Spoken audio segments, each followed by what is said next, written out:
I know we have a President's Day, but somebody in politics has suggested that we come up with a Vice President's Day and make it a federal holiday. I don't believe that's ever going to pass. But you know how it is.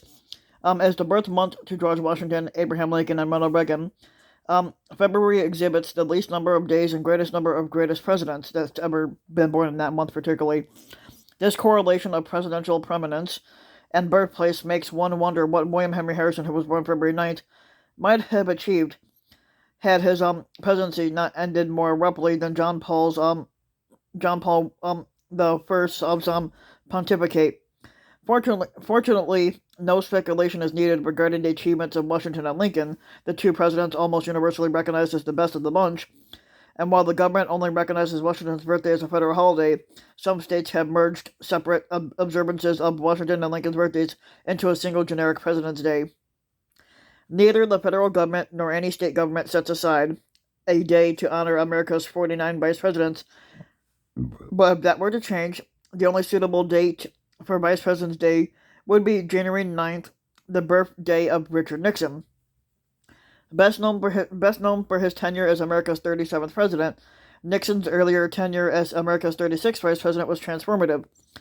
Constitutionally, the vice president is given just three duties: assumption of the presidency upon the president's death or removal, resignation, or incapacitation, presiding over the Senate, and breaking tie votes in the Senate, all of which are seldom carried out. But prior to Nixon, the vice presidency was a national joke, frequently the target of humorous put-downs by its occupants. Vice presidents were they were regularly ignored by presidents and unrecognized by the public. Like presidents, the vice presidents accumulated more power as the United States progressed during the path to global superpower.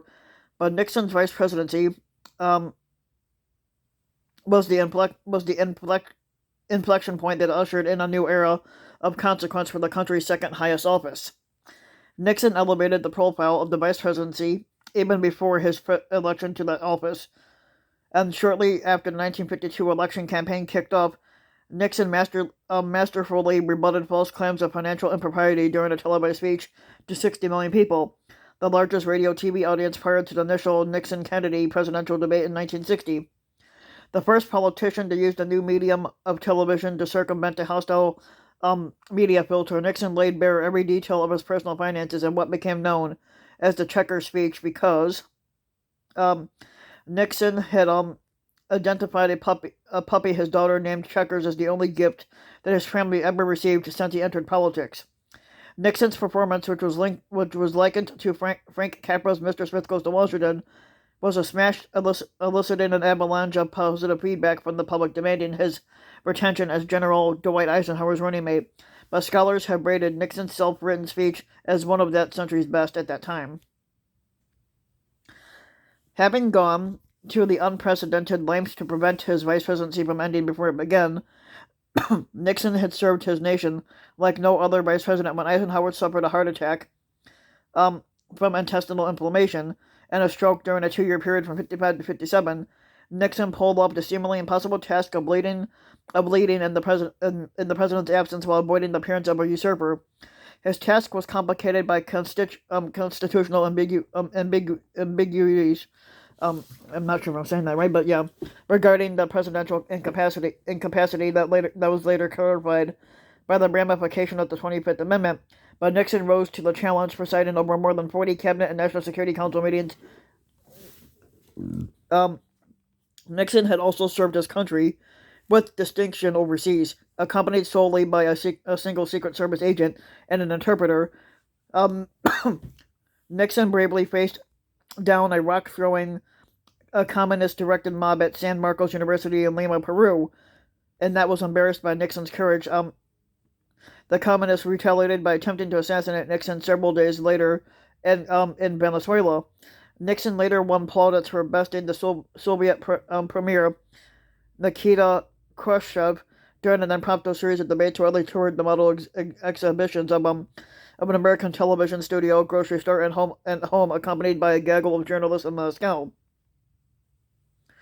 The vice presidency isn't worth a pitcher of warm shit, which is basically to give it a G-rated version. It's That's the G-rated version of what John Nance Garner, the 32nd Vice President, thought of during the time of office. Today, Garner's thesis is in tatters.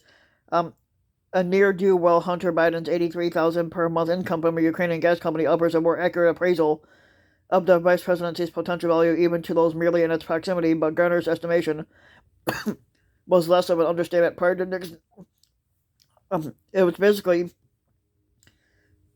It was less of an understatement prior to Nixon's establishment of the modern vice presidency, but without Nixon's example, it is difficult to imagine to imagine President Barack Obama's assigning U.S. foreign policy, basically during China and Ukraine to Vice President Joe Biden, or the squatter Donald Trump placing the federal government's response to the coronavirus in the hands of the vice squatter Mike Pence. Congress declaring January 9th to be Vice President's Day may be unthinkable, but not as unthinkable as Vice President Kamala Harris engaging in a public off-the-cuff debate with Xi Jinping on the nature of communism. It would be a fitting salute to America's non-parallel of number 2.